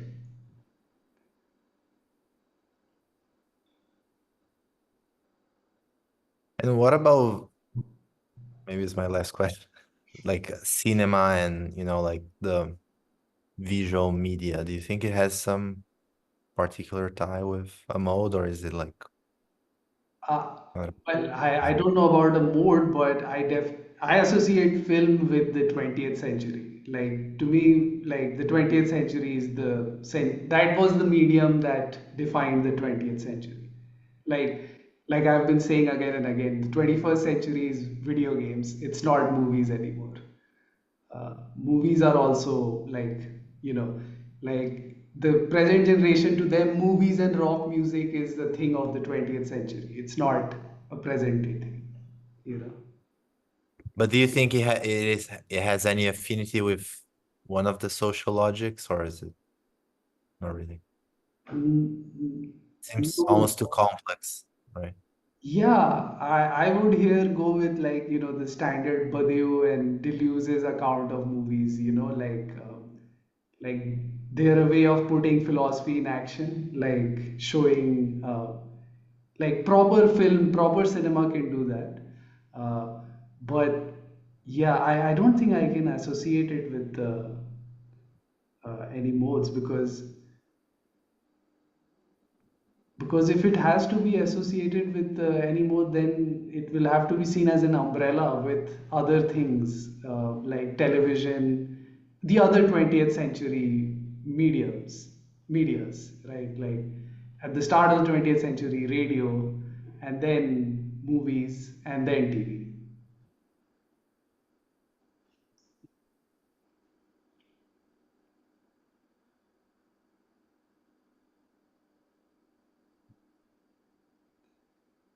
Right. So, what should we call it a day? What, like, any more questions? Well, thank you so much, man. You guys, thank you both for, like, setting this up at such quick notice. Yeah. Welcome. I managed only to record a part of it, so I think the beginning is lost. I'm sorry for that. Oh, okay. I had pressed recording when I started speaking. Oh, So, you recorded too. Okay, so if you have two recordings, so we can use yours. okay, hopefully it So has. so don't delete your recording. Okay. Okay. Okay. All right, guys. Should we call it a day then? Well, I hope you guys have a good day today. See you. Good night. Thank you so Thanks a much. lot for this. Thanks. It was really nice. Thank you, guys. Thank you. See you. Yeah.